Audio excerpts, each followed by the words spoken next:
Welcome to day 5 of Java in 30 days by Quipoin. Until now, we have been writing programs where the data is already fixed inside the code. But in real program, we often want the user to enter their own data. That's where input and output come in. Output is how our program shows information, and we have already been doing System.out.println for that. Input is how our program reads information from the user, and for that we use the scanner class. Now let's code it to see how it works.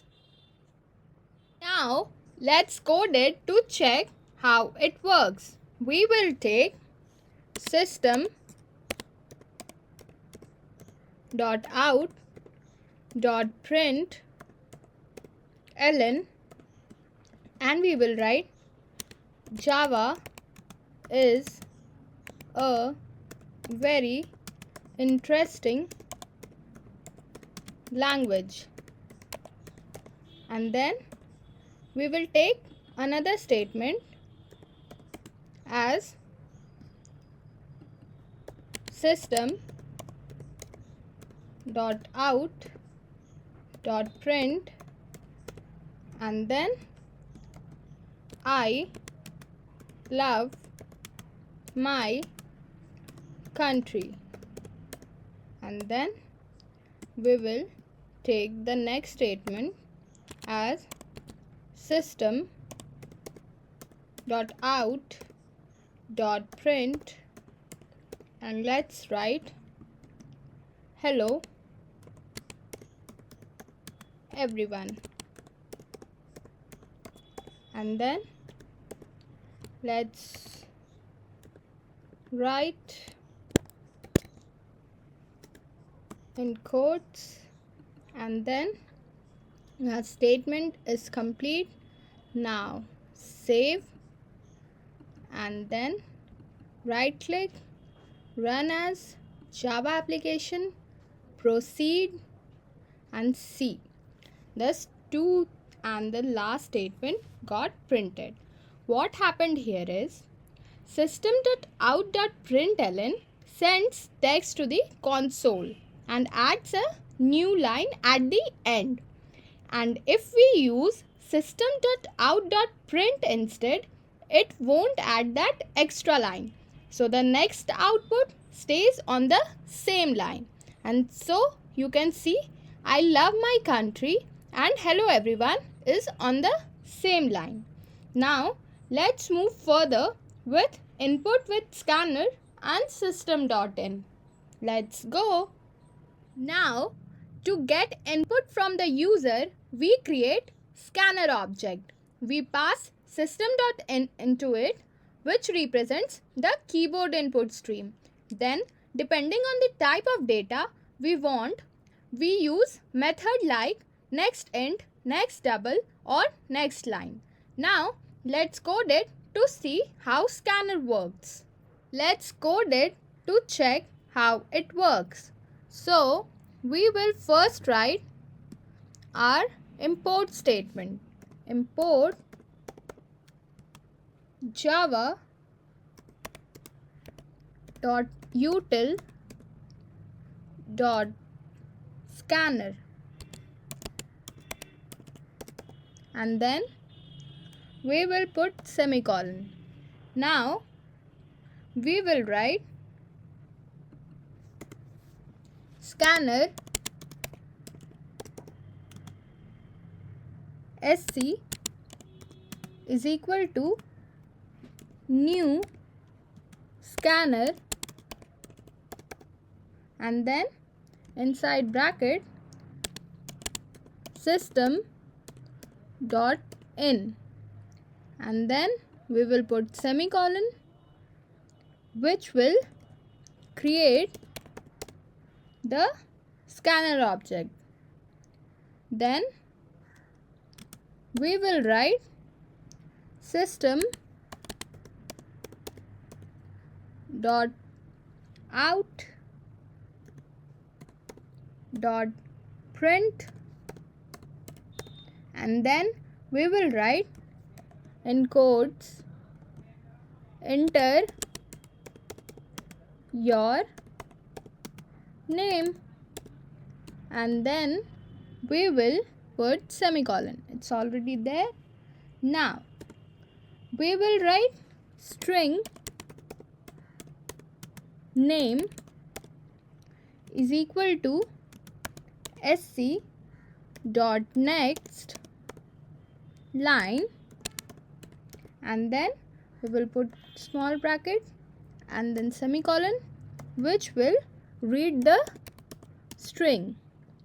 Now we will print the next statement by writing System.out.println, and then we will write inside bracket enter your age,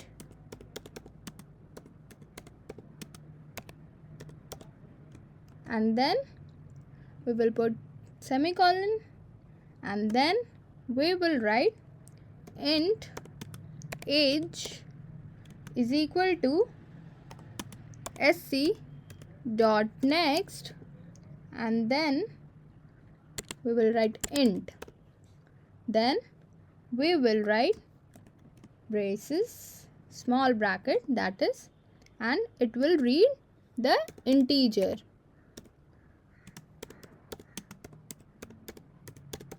Then we will print a next line by writing System dot out dot print ln, and then we will write hello,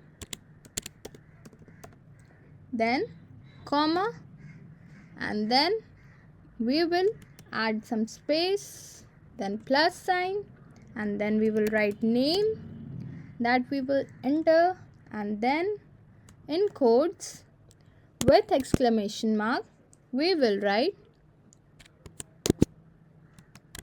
you are, let's keep Y capital,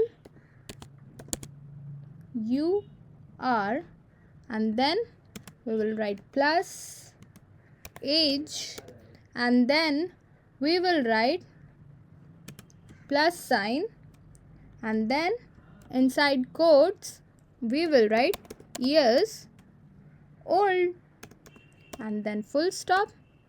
And now our statement is complete. We will put bracket and then semicolon, and now let's move to the next line and write close sc dot close. So we will put this small bracket and then semicolon, and then what this does is it is a good practice to close the scanner. So now let's save our file. Now right click, run as Java application, proceed, and you can see there is a syntax error. Why there is a syntax error? Now let's check. Fix this error. So let's put our package name before the import statement, and then let's remove this, and then we have not put semicolon. Now let's put that, and now our statement look complete. Now let's save, and then let's run as Java application, proceed, and you can see it's asking to enter your name. Let's write it's Raj. Then it's asking for enter your age. Let's write 20. Now it's printing hello Raj, you are 20 years old.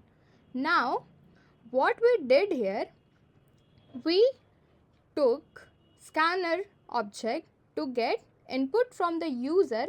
We created our scanner object. We passed system.in into it. which represent the keyboard input stream. Now it asked when I run my program to enter your name, that's output.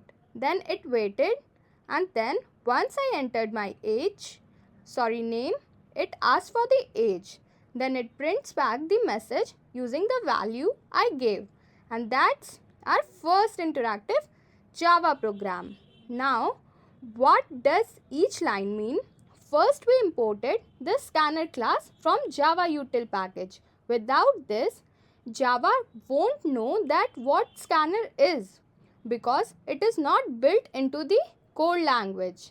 It is a part of utility libraries. Then we defined our class input example. Every Java program needs to be inside a class. Then our main method came, which is the starting point of any Java application. Then we created scanner object called SC. We pass System.in into it, which represent the standard input stream, usually the keyboard. Then we use System.print to display a message asking the user for their name. Now notice I use print instead of println, so the user can type the name on the same line. Then we call sc.nextLine to read the full line of text entered by user and store it in the same name variable. Then in the next we write System.out.println enter your age. That prompt the user to enter their age. Then sc.nextInt read an integer from the user and stored in the age variable. Then we use System.out.println to display a message combining both the names and age variables, creating a personalized greeting. Finally, we close the scanner to free up system resource. This is a good habit whenever you finish reading input. So, in short, today what we learned is how to send information to the user with System.out and receive information from the user with scanner and System.in. This is the foundation for making programs interactive. Next time, we will take our input and store multiple values. See you next soon in the next session. Bye.